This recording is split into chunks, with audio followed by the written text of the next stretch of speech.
Medical रूप से मृत घोषित होने के बाद भी मृत्यु पूरी तरह से नहीं होती, पर व्यक्ति एक दिन में नहीं मरता। यह एक धीमी प्रक्रिया है। तो उस व्यक्ति द्वारा छुई गई हर चीज जलाई जाती है। तो जब किसी व्यक्ति के जाने के बाद भी उसका शरीर कई रूपों में वहीं होता है, तो कई तरह की ताकतें वहां रहने लगती हैं। न केवल उस व्यक्ति की ऊर्जाएं वहां होती हैं, बल्कि दूसरी कई प्रकार की शक्तियां भी।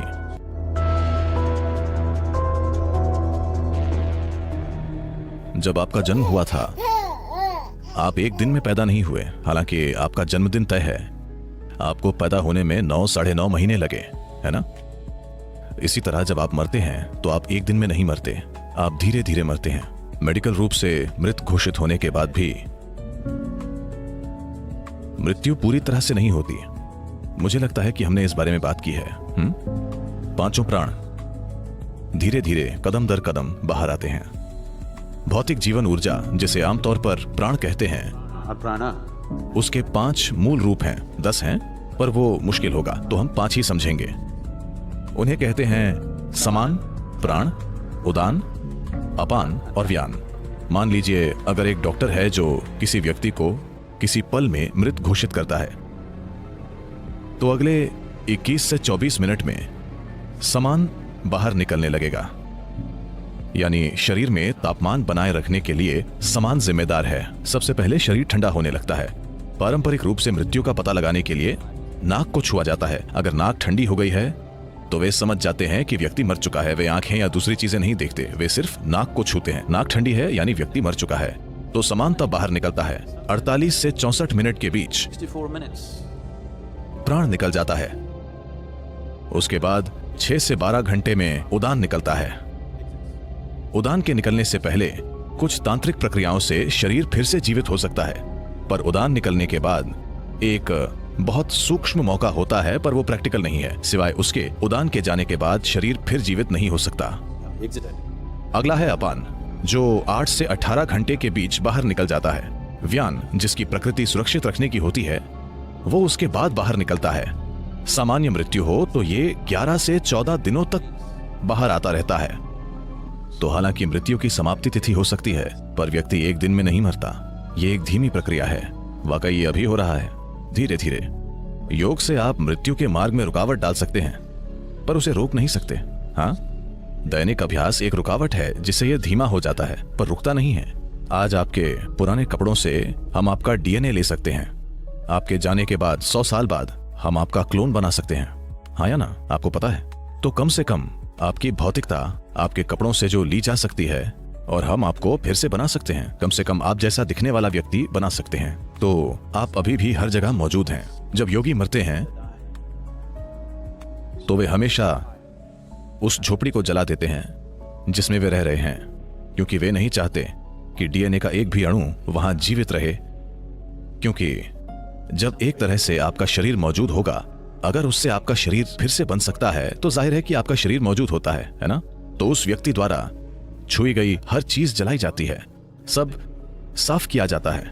इसी वजह से यही एक मुख्य कारण है कि आध्यात्मिक पथ पर लोग अपनी भौतिक संपत्ति को इतना कम रखना चाहते हैं। अगर आप एक सन्यासी के कमरे में जाएंगे तो आप देखेंगे 3 जोड़ी कपड़े अच्छे से रखे हुए होंगे, पानी पीने के लिए बस एक बर्तन, खाने के लिए एक थाली और सोने के लिए सिर्फ एक चादर। एक भी अतिरिक्त वस्तु नहीं, क्योंकि वो संसार की कई चीजों को छूना नहीं चाहता। वो इसे कम से कम रखना चाहता है, क्योंकि उसे पता है कि यदि वो अपने शरीर को चारों ओर फैलाएगा तो उसे इकट्ठा करना और जाना बहुत कठिन होगा। इसीलिए वो किसी भी तरह के शारीरिक संबंध नहीं बनाता है, क्योंकि वो समझता है कि अगर उसका शरीर हर जगह होगा तो उसे इकट्ठा करके जाना बहुत मुश्किल होगा। जो लोग आपके शरीर से आए हैं, वे भी समय आने पर आपके साथ नहीं जाना चाहते। वे नहीं आएंगे। मृत्यु होने पर वो व्यक्ति जैसा था, उस हिसाब से ये चीजें संभाली जानी चाहिए। आज की दुनिया में जब लोगों ने 3 जन्मों के लिए पर्याप्त कपड़े, 10 जन्मों के लिए पर्याप्त जूते इकट्ठा कर लिए हैं, तो वो सब जला देना सरासर बर्बादी होगी। और वैसे भी उनके जीने का तरीका और शरीर छोड़ने का तरीका ऐसा होता है कि वे हमेशा इस धरती पर फिर से आते हैं।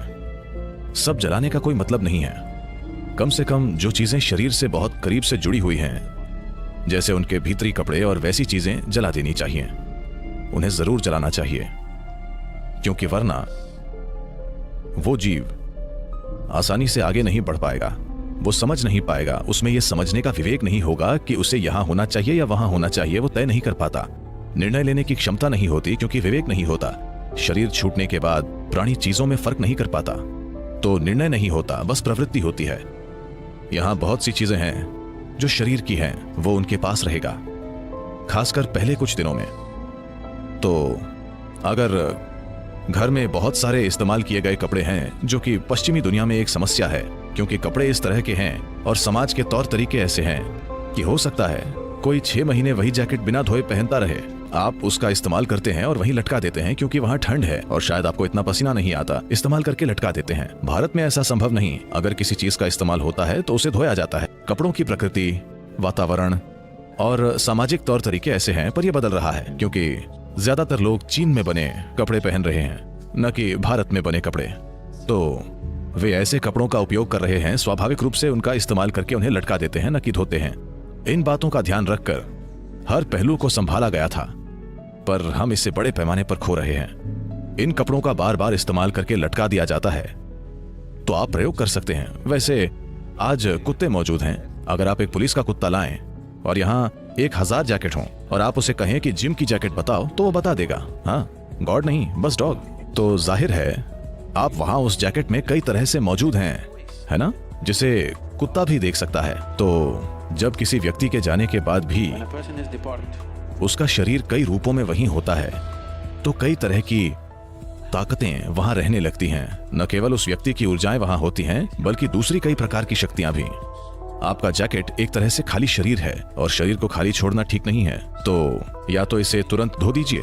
भारत में सभी महंगे कपड़ों को धो दिया जाता है। पहले 10 या 11 दिनों में सभी कपड़ों को धोकर अलग अलग जगह बांट दिया जाता है, न कि एक ही जगह। सारे कपड़े एक ही परिवार को नहीं दिए जाते। आप ये पक्का करते हैं कि जैकेट यहाँ जाए, पैंट वहां जाए, वो वहां और ये वहां जाए, ताकि सब कुछ इतना फैल जाए कि कोई भी महत्वपूर्ण उपस्थिति न हो,